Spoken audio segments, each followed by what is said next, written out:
안녕하세요. 지식과 통찰을 나누는 시간입니다. 방송을 시작하기에 앞서 잠시 여러분의 소중한 시간을 부탁드립니다. 이 이야기가 여러분의 삶에 작은 지혜의 빛을 더해준다고 생각하신다면 좋아요와 구독을 통해 더 많은 분들이 이 지혜를 나눌 수 있도록 도와주시길 바랍니다. 여러분의 작은 클릭 하나하나가 저희에게는 큰 힘이 됩니다. 이 채널을 통해 지혜를 구하는 모든 분들의 가정에 하나님의 은총과 평화가 가득하기를 기도합니다.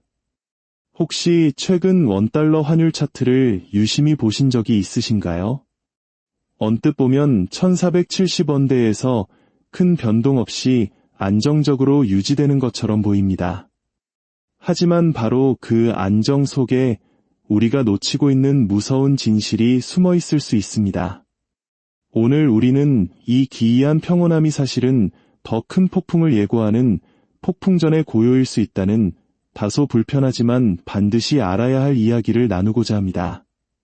지금부터 들려드릴 이야기는 단순한 경제 분석이 아니라 우리 모두의 자산과 미래가 걸린 중요한 경고 신호일 수 있습니다. 지금 환율 차트를 자세히 들여다보면 마치 보이지 않는 거대한 손이 1,500원이라는 심리적 저항선을 필사적으로 막고 있는 듯한 인상을 받습니다. 주식 차트라면 이런 행보가 이해될 수 있지만 국가의 통화 가치를 나타내는 환율이 이렇게 인위적인 모습을 보이는 것은 결코 정상적인 신호가 아닙니다. 더욱 소름 돋는 사실은 최근 미국 연준의 금리 인하 가능성이 대두되면서 달러의 전반적인 가치를 나타내는 달러 인덱스는 하락 추세에 있다는 점입니다. 상식적으로 달러의 가치가 내려가면 원달러 환율도 함께 내려가야 합니다. 하지만 우리의 환율은 요지부동입니다. 이는 무엇을 의미할까요? 이미 원화의 내재 가치는 우리가 보는 숫자보다 훨씬 더 심각하게 훼손되었으며 정부가 모든 수단을 동원해 간신히 둑을 맞고 있는 형국이라는 해석이 가능합니다. 이 보이지 않는 둑이 무너지는 순간 환율은 1,500원을 넘어 1,600원 혹은 그 이상으로 걷잡을 수 없이 치솟을 수 있습니다. 이 환율 문제는 단순히 해외여행 경비가 비싸지는 수준의 문제가 아닙니다. 우리의 삶을 송두리째 흔드는 문제입니다. 한 가지 충격적인 예시를 들어보겠습니다. 2018년 대한민국의 최저시급은 7,530원이었습니다. 2025년에는 1만 30원까지 올랐습니다. 액면가로는 분명히 올랐습니다. 하지만 이것을 달러로 환산하면 어떨까요? 놀랍게도 2018년에도 약 7달러, 그리고 지금도 여전히 7달러 수준에 머물러 있습니다. 지난 7년간 우리의 소득 가치는 단 한 발짝도 나아가지 못했다는 뜻입니다. 물가는 무섭게 치솟았는데 국제사회에서 인정받는 우리의 실질적인 부는 제자리 걸음인 셈입니다. 이것이 바로 잃어버린 10년, 혹은 일본이 겪었던 잃어버린 30년의 시작이 아니고 무엇이겠습니까?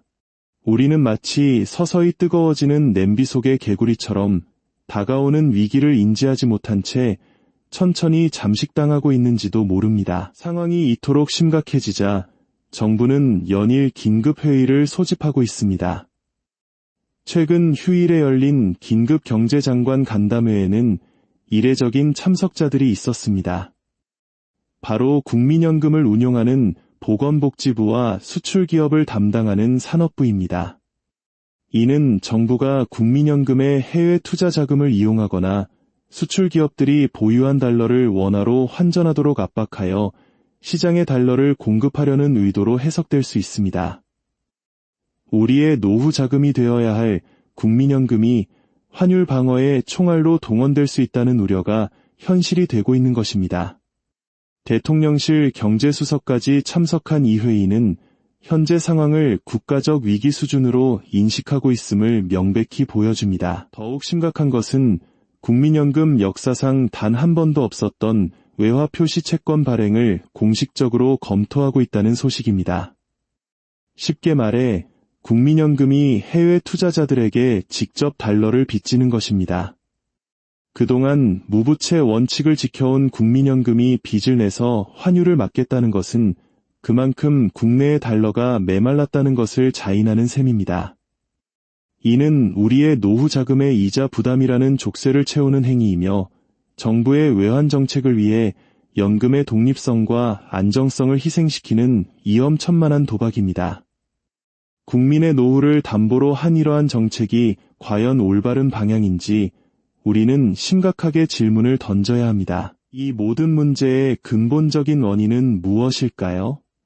정책 당국자들은 해외 주식에 투자하는 개인 투자자, 이른바 서학개미를 주범으로 지목하고 있습니다. 국민들의 해외 투자가 늘면서 달러 수요가 증가해 원화 약세를 초래했다는 것입니다. 하지만 이는 본질을 외면한 책임 전가에 불과합니다. 진짜 문제는 통제 불능 수준으로 불어난 통화량과 수년간 이어진 방만한 재정 운용입니다. 정부는 내년 상반기에만 무려 468조 원이라는 천문학적인 예산을 조기 집행할 계획입니다. 이는 4년 연속 75%에 달하는 예산을 상반기에 쏟아붓는 것으로 경제가 스스로의 힘으로 돌아가지 않으니 돈을 풀어 억지로 활력을 불어넣으려는 것입니다.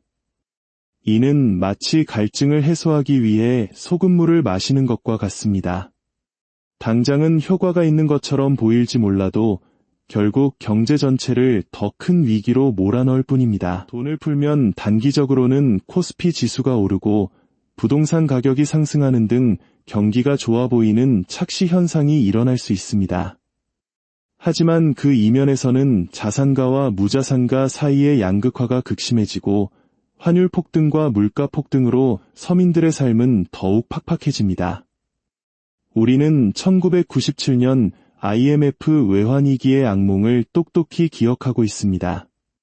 국가적 위기 앞에 서온 국민이 금 모으기 운동으로 단결했던 그 시절을 말입니다. 하지만 지금은 어떻습니까?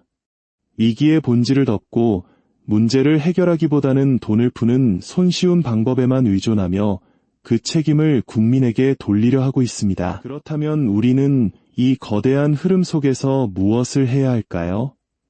더 이상 원화 기반의 자산에만 우리의 미래를 맡겨둘 수는 없습니다. 월급을 받아 원화를 손에 쥐고 있더라도 그것을 가치가 보존되는 자산으로 신속하게 바꾸는 지혜가 필요합니다. 달러, 금, 은과 같은 실물 자산은 역사적으로 통화 가치가 하락하는 시기에 우리의 부를 지켜주는 가장 확실한 방주 역할을 해왔습니다.